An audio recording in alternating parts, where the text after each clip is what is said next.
लोकसभा चुनाव को लेकर अब जनप्रतिनिधियों का जनता के बीच में जाना आना हो गया है, क्योंकि लोकसभा चुनाव को लेकर सभी राजनीतिक पार्टी के नेता चुनाव प्रचार में जुट गए। ऐसे में हमारे साथ मौजूद हैं समाजवादी पार्टी के प्रवक्ता मनीष सिंह जी। इनसे जानेंगे कि लोकसभा चुनाव को लेकर जो गठबंधन की बात जो चल रही है, इसमें कौन प्रधानमंत्री बनेंगे। तमाम जो विपक्ष के नेता वो सवाल खड़ा कर रहे हैं और क्या मुद्दा है, जैसे तमाम रोजगार को लेकर, सड़क सुरक्षा, तमाम मुद्दे इनसे जानेंगे कि ये जब सरकार बनती है गठबंधन का तो किस तरह से किया जाएगा कार्य और ज़मीनी स्तर पर जनता को किस तरह से मिलेगा। आपके लिए मैं बहुत बहुत धन्यवाद दूंगा, आपने समय दिया, क्योंकि चुनाव का समय चल रहा है। मैं ये जानना चाहूँगा कि जिस तरह से देवरिया जनपद में अगर बात करें स्वास्थ्य को लेकर तो मेडिकल कॉलेज बन गया है, लेकिन प्रतिदिन जब भी यहाँ से कोई केस होती है वो हॉस्पिटल से वो चला जाता है गोरखपुर, ऐसा क्यों होता है? ब्रजेश जी, भारतीय जनता पार्टी के नेताओं की और सरकार की कथनी और करनी में बहुत फ़र्क है। भारतीय जनता पार्टी के नेताओं ने ढिढोरा पीटा कि हमने मेडिकल कॉलेज बना दिया। एक तो प्राइवेट मेडिकल कॉलेज है, उसमें कोई सुविधा नहीं है, कोई फैसिलिटी नहीं है, वार्ड बॉय की नियुक्ति वहाँ पे नहीं हुई है, डॉक्टर्स नहीं है उसमें, तमाम जो इंस्ट्रूमेंट्स होने चाहिए तो वो इंस्ट्रूमेंट्स उसमें नहीं है, तमाम जो फैसिलिटीज़ के नाम पर जो स्ट्रेचर, अच्छे स्ट्रेचर नहीं है उसमें, दवाइयों की कमी है, नर्सेज नहीं है वहाँ पे। तो जो बुनियादी एक हॉस्पिटल में जो एक फैसिलिटीज़ होनी चाहिए, जो सुविधा होनी चाहिए, वो नहीं है। और सबसे बड़ी बात, आपने तो कह दिया कि हमने मेडिकल कॉलेज बनाया, लेकिन देवरिया की जनता ये पूछ रही है, देवरिया की जो 40 लाख से ऊपर की आबादी है वो ये पूछ रही है कि हमारे ज़िला अस्पताल को तो आपने प्राइवेट लोगों के हाथ में दे करके उसको प्राइवेट मेडिकल कॉलेज बना दिया, लेकिन हमारा ज़िला अस्पताल कहाँ चला गया? हमारा ज़िला अस्पताल तो हमारे पास नहीं है। तो आखिर हमारा ज़िला अस्पताल कब तक बनेगा? और भारतीय जनता पार्टी की तो अब विदाई तय है, ये लोग तो जा रहे हैं, अब सत्ता से बाहर हो रहे हैं। भारतीय जनता पार्टी के लोग कह रहे हैं कि हम 400 से ज़्यादा सीट लाएंगे, इस बार हर जगह उनकी जीत हो रही है।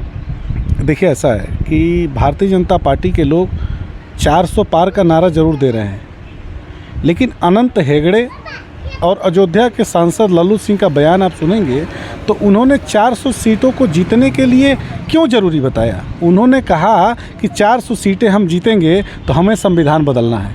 जब लोकतंत्र हमारा नहीं रहेगा, हमारे पुरखे पूर्वजों का दिया हुआ जब हमारा संविधान, डॉक्टर भीमराव अम्बेडकर जी ने जो दुनिया का सबसे खूबसूरत संविधान दिया, जब वो हमारे पास संविधान नहीं रहेगा तो हमारे भारत के पास रहेगा क्या? हमारा जो इतना बड़ा देश है, विभिन्न भाषाओं का, विभिन्न क्षेत्रों का, विभिन्न पंथों का, विभिन्न जातियों का, विभिन्न धर्मों का, इतना व्यापक और इतना विविधता भरा देश है, इसको चलाने के लिए जो हमारे पास एक सबसे बेहतर व्यवस्था है वो हमारा संविधान है।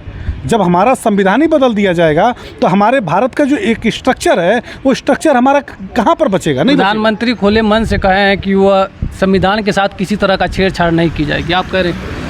अनंत हेगड़े और लल्लू सिंह ने जो बयान दिया उसका भारत के प्रधानमंत्री जी ने उसकी निंदा क्यों नहीं किया? अगर इन नेताओं के ऊपर भारत के प्रधानमंत्री जी का कोई हस्तक्षेप नहीं है, दोनों के बयानों में जो विरोधाभास है उसको भारतीय जनता पार्टी ने पटाक्षेप क्यों नहीं किया? और मोदी जी जो कहते हैं, सच्चाई ये है कि मोदी जी और भारतीय जनता पार्टी के लोग जो कहते हैं वो करते नहीं हैं, और जो करते हैं वो कहते नहीं हैं। इसके पीछे जो उनकी मंशा है वो बहुत स्पष्ट है कि युवाओं को, छात्रों को, किसानों को, मजदूरों को, महिलाओं को, जो शोषित वंचित वर्ग है, पिछड़े तबके के लोग हैं, अल्पसंख्यक जो लोग हैं, उनको एक तरह से मुख्य धारा से काट करके बाहर कर दिया जाएगा और एक तरह से ऐसी व्यवस्था को लागू किया जाएगा जो राज प्रथा हुआ करती थी, जो डेमोक्रेसी में बिलीव लोग नहीं करते हैं, जो संवैधानिक व्यवस्थाओं में नहीं बिलीव करते हैं, उन व्यवस्थाओं से उनको अलग थलग कर दिया जाएगा, उनको व्यवस्थाओं से किनारे कर दिया जाएगा। गठबंधन की अगर सरकार बनती है तो प्रधानमंत्री का चेहरा किसका होगा? राहुल गांधी होंगे, अखिलेश यादव होंगे, तेजस्वी यादव होंगे, कौन होंगे? देखिए, इंडिया गठबंधन जो बना है वो बहुत ही एक डेमोक्रेटिक गठबंधन है ब्रजेश जी। इंडिया गठबंधन में सभी नेताओं ने स्पष्ट मत से ये तय किया है कि हमारी भारत की महान जनता जब हमें बहुमत देगी, बहुमत दे करके जब दिल्ली में शासन करने के लायक इंडिया गठबंधन के लोगों को बनाएगी तो हम सांसदों की बैठक करेंगे। संसदीय दल की जब बैठक होगी उसमें भारत के प्रधानमंत्री का निर्वाचन किया जाएगा कि भारत का प्रधानमंत्री अगला कौन होगा।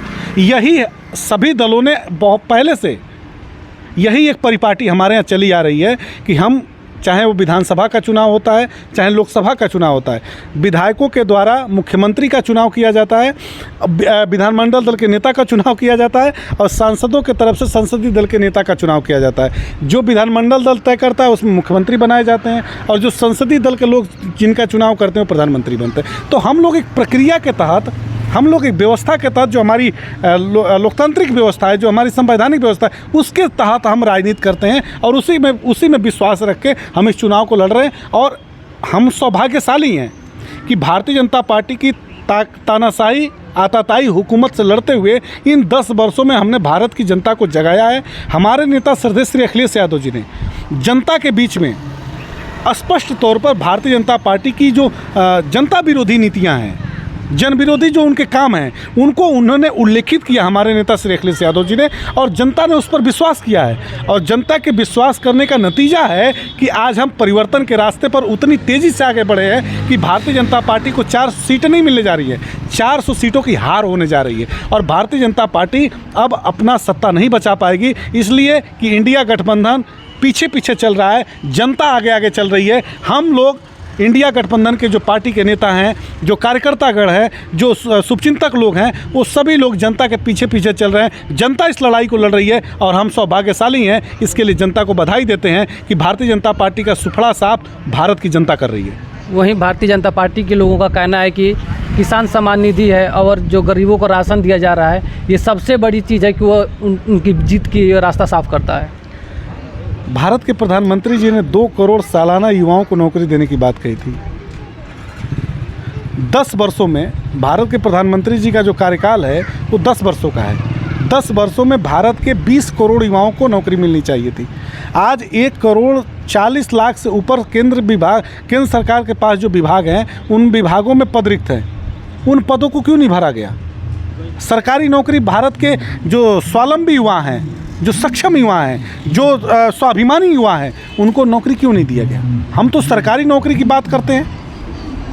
हमारी इंडिया गठबंधन की जो हम लोगों का मैनिफेस्टो है, जो इंडिया गठबंधन का, हम लोगों ने तो एक स्वर में इसको तय किया है कि पहले कैबिनेट की बैठक में हम 30 लाख युवाओं को, जो जिस लायक युवा होगा उसको हम सरकारी विभागों में सरकारी नौकरी देंगे। और इसके साथ ही हम पुरानी पेंशन की बहाली की बात कर रहे हैं कि नौकरी भी देंगे और पुरानी पेंशन ओपीएस जो है, हम ओल्ड पेंशन हम उनको लाएंगे और युवाओं को नौकरी देने के साथ ही हम ओल्ड पेंशन से उनको जोड़ेंगे और उनका बुढ़ापा का जो सामाजिक सुरक्षा है उसको हम मजबूत करेंगे। सबसे बड़ी बात ब्रजेश जी, भारतीय जनता पार्टी के लोग जब हम जातीय जनगणना की बात करते हैं तो क्यों भाग जाते हैं? दुनिया के 80 देशों में वहाँ की सरकारों ने जातीय जनगणना कराया है। भारत की सरकार क्यों पीछे भागती है?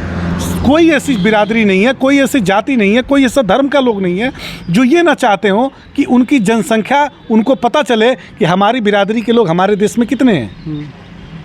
भाई, आपको कोई भी चीज़ अगर देना होता है, सरकार को कोई भी चीज़ देनी होती है तो गणना के हिसाब से देती है।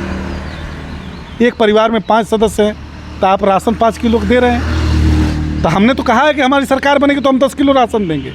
हम तो आपसे दुगुना देने की बात कर रहे हैं। तो क्यों दे रहे हैं आप राशन? इसलिए दे रहे हैं कि भारत की जनता जिस बेरोजगारी के दलदल में फंसी है, आज श्रमिकों के पास काम नहीं है, आज भारत के युवाओं के पास नौकरी नहीं है, आज भारत के जो स्वावलंबी और सक्षम लोग थे, उनकी जीविका को जिस तरह से आपने ख़त्म किया, जिस तरह से उनकी जीविका को क्षरण किया है आपने, उसके जवाब में हम भारत की जनता को स्वावलंबी बनाएंगे, सक्षम बनाएंगे। रोजगार दे रहे हैं तो राशन की जरूरत है लोग। हाँ, ये नहीं, बहुत अच्छा सवाल है आपका।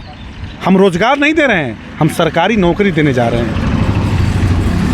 ये भारत के पहले ऐसे प्रधानमंत्री हैं और ये उत्तर प्रदेश के पहले ऐसे मुख्यमंत्री हैं जिन्होंने अपने कार्यकाल में, अभी तक के जितने मुख्यमंत्री हुए देश में और प्रधानमंत्री हुए, वो सरकारी नौकरियों के नियुक्ति पत्र बांटते थे। मंत्री और मुख्यमंत्री हैं कि जो लोग नियुक्ति पत्र सरकारी विभागों का नहीं बांटते हैं, जिलों जिलों में रोजगार मेला लगाया जाता है। आपने भी देखा होगा, कवर किया होगा। इसी साल लगा है ना। कभी रोजगार मेले में अडानी की कंपनी का, अंबानी की कंपनी का, HCL का, ब्रिटानिया की कंपनी का, अमूल की कंपनी का स्टॉल लगा करके हमारे पढ़े लिखे महंगी शिक्षा हासिल किए हुए हमारे जो युवा हैं, उनकी डिग्रियों का आप लोगों ने जिस तरह से मजाक उड़ाया है, और मजाक उड़ाने के साथ साथ कभी इस स्टॉल पर लड़का जाता है, कहता है कि हमारी इंटरव्यू ले लीजिए, अमूल वाला कहता है कि नहीं हमारे संस्था में काम करने के आप लायक नहीं है, आप ब्रिटानिया कंपनी वाले के पास चले जाइए। ब्रिटानिया वाला कहता है कि हमारे यहाँ काम करने के लायक नहीं है, आप HCL वाले के यहाँ चले जाइए। HCL वाला कहता है कि आप रिलायंस वाले के यहाँ चले जाइए। तो हमारे बच्चों का अपमान क्यों कर रहे हैं? हमारे जो भारत के भविष्य जो युवा हैं उनका अपमान क्यों कर रहे हैं? हम जिस लायक हैं, जो हमने पढ़ाई किया है, जिस लायक हमारे माँ बाप ने हमको बनाया है, हमको उस लायक नौकरी दे दीजिए।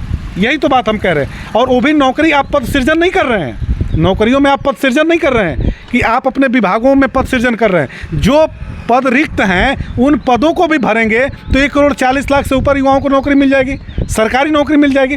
तो सरकारी नौकरी की जो प्रक्रिया हम शुरू करेंगे, तो उसमें प्रक्रिया शुरू करने के साथ ही हम 10 किलो अनाज प्रति परिवार को देंगे। इसलिए कि जो हमारा 2-3 बरस कोविड का जो समय था, उसमें जिस तरह से भारतीय जनता पार्टी की नीतियों की वजह से नुकसान हुआ, अब आप देखिए ना, कोविशील्ड को ये कहना पड़ा कि हमारी वैक्सीन में खामियां हैं। अब तो BHU ने हमारे कोवैक्सीन के बारे में बता दिया कि कोवैक्सीन से भी नुकसान हो रहा है। तो जब हमारे शरीर में कोविशील्ड और कोवैक्सीन हमने वैक्सीनेशन करा दिया, जब हमारे अंदर ये डर बन गया कि कब शरीर से हमारा प्राण निकल जाएगा, कब हमारी हृदय गति रुक जाएगी, कब हमारी जान चली जाएगी, इसका जब कोई भरोसा नहीं है, तो भारत की जनता तो डरी हुई है, सहमी हुई है।